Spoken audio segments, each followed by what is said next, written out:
Hello friends, welcome back to my YouTube channel think pathology. तो अब हम आज पढ़ने जा रहे हैं आयरन डेफिशिएंसी एनीमिया, जो कि एक बहुत ही इम्पोर्टेंट टॉपिक है यूनिवर्सिटी एग्ज़ाम्स के लेवल पे भी और नॉलेज के लिए भी। तो मैंने इसको पढ़ाने का एक स्टाइल ढूंढा।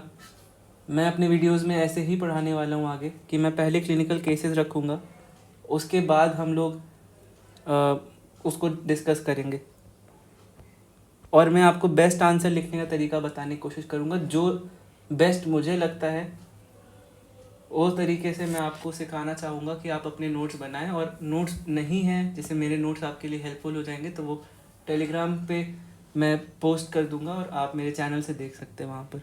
तो पहला केस क्या है, हमारे पास 28 ईयर ओल्ड की प्रेग्नेंट लेडी है जो हॉस्पिटल में आती है और कंप्लेन करती है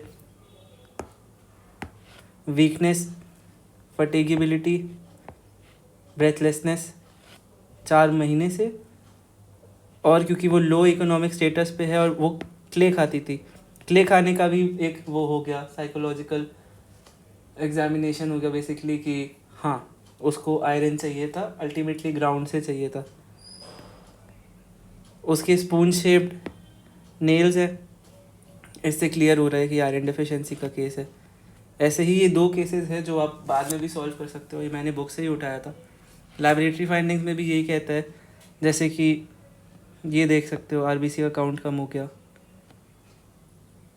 इन्फेक्शन नहीं है, प्लेटलेट भी नॉर्मल है, एमसीवी कम हो गया, <80 हो गया,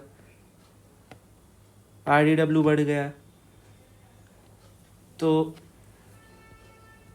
ये केसेस है। आयरन डेफिशिएंसी एनीमिया में हमें अब आंसर कैसे लिखना है। आंसर लिखने का बेस्ट तरीका ये होता है कि जो मैंने लिखा है जिस तरीके से आप उसको करें। और मैंने इसमें बहुत एक यूनिक स्टाइल से नहीं कहूँगा, मैंने एक फॉर्मेट चूज़ किया था आंसर सारे लिखने का। तो आई होप आप उसको फॉलो करें और आपके आंसर बेस्ट तरीके से बन जाएंगे। जब आप कभी भी कोई एनीमिया या फिर किसी भी हेमाट के क्वेश्चंस करेंगे तो अगर आपको यूनिवर्सिटी में जब आंसर लिखना रहेगा तो आपको मेरा ही फॉर्मेट याद आएगा, क्योंकि वो फॉर्मेट बहुत ही सिस्टमेटिक है और हर आंसर उससे आप लिख सकते हो। इवन आप अगर उसे भूल भी जाओ तो भी आपको याद आ जाएगा। तो सबसे पहले मैंने इंट्रोडक्शन लिखा है। इंट्रोडक्शन में मैंने क्या लिखा, क्या है ये, ईटियोलॉजिकल से याद रखो कि ये है डिक्रीज आरबीसी प्रोडक्शन। और क्या था, डिक्रीज आरबीसी प्रोडक्शन में भी कहाँ पे था कि ये न्यूट्रिशन डेफिशिएंसी में था।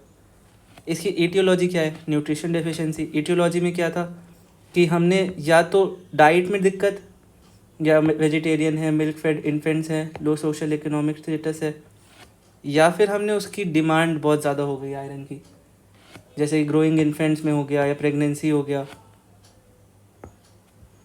इंक्रीज एब्जॉर्प्शन हो गया इम्पेयर्ड एब्जॉर्प्शन हो गया, इंटेस्टाइनल मैल एब्जॉर्प्शन है, लिवर में डैमेज, या क्रॉनिक ब्लड लॉस हो गया जीआईटी पेप्टिक अल्सर्स में। तो ये इसकी ईटियोलॉजिकल केसेस थे। पैथोजेनेसिस है तो स्टेज इसमें कुछ 3 स्टेजेस है जो कि पता होने चाहिए। पहला स्टेज ये कहता है कि आयरन डिप्लीशन हुआ बट हीमोग्लोबिन नॉर्मल है और आयरन में भी स्टोरेज है हमारे बॉडी के अंदर, बस एक चेंज दिखेगा, वो है कि सीरम फेरिटिन कम हो जाएगा। स्टेज 2 में है iron deficient erythropoiesis, serum iron अब कम हो गया, स्टोरेज से ख़त्म हो गया।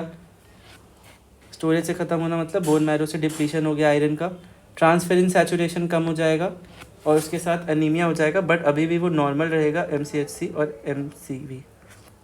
स्टेज 3 रहेगा आयरन डेफिशिएंसी अनीमिया IDA, इसमें सीरम आयरन कम हो जाएगा, सीरम फेरिटिन कम हो जाएगा, TIBC बढ़ जाएगा। ये एक चीज़ है जो आपको पता होनी चाहिए कि सीरम आयरन बढ़ेगा तो TIBC कम हो जाएगा।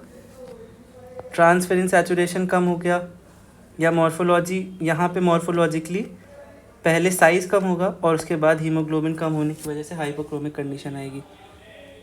लैबोरेटरी फाइंडिंग्स में मैंने यहाँ पे आपको दिखाया है, आपको एक फॉर्मेट है लिखने का। पहले आपको लैबोरेटरी फाइंडिंग्स लिखनी है, फिर पेरिफेरल ब्लड, फिर पेरिफेरल स्मीयर, बोन मैरो, उसके बाद सीरम फाइंडिंग्स, बायोकेमिस्ट्री फाइंडिंग्स, ये सारी चीज़ें आती है। तो लैबोरेटरी फाइंडिंग्स में सबसे पहले आपको क्या करना है कि लैबोरेटरी फाइंडिंग्स में आपको लिखना है पहले पेरिफेरल ब्लड, उसके बाद हमें पेरिफेरल स्मीयर की स्लाइड बना लेनी चाहिए और उसके बाद हमें सब कुछ लिखना चाहिए। डायग्राम बनाना ज़रूरी है, इसे HNE से बनाना, तो आपको मार्क्स मिलेंगे, प्लस ये क्वेश्चन डायरेक्टली पूछ लिया जाता है, तो इसलिए आपको पेरिफेरल स्मीयर बनाना बहुत ज़रूरी है। पेरिफेरल ब्लड में आपको यहाँ मिलेंगे हीमोग्लोबिन और PCV हमेशा कम मिलेंगे इन एनी केस ऑफ, मतलब on the basis of university के answers. In any case of anaemia हमने जो भी आंसर लिखेंगे उसमें हीमोग्लोबिन कम हो जाएगा, PCV कम हो जाएगा। RBC इंडिसेस लिखेंगे, इसमें वही जो ऊपर हमने पहले डिस्कस किया था मॉर्फोलॉजी में, MCV कम हो गया, MCHC कम हो गया, RDW बढ़ गया, और उसके नॉर्मल वाले कंडीशंस भी लिख लेंगे कि इतना रेंज होती है। फिर पेरिफेरल स्मीयर में हमें क्या दिखता है, यहाँ पे प्लेटलेट्स बनाना है पहले तो, उसके बाद न्यूट्रोफिल बनाना है जो कि नॉर्मल है, एक WBC बना दिया। अब ये जो आप देख रहे हो ये वाली चीज़ें, ये ए ग्रेन्युलोसाइट्स को दिखाती है। ये जो आप देख रहे हो पेंसिल शेप सेल्स दिखाती है, सिगार शेप सेल। ये मैंने बनाया है एक माइक्रोसिटिक सेल, जो कि फॉर कंपैरिजन मैं आपको दिखा देता हूँ।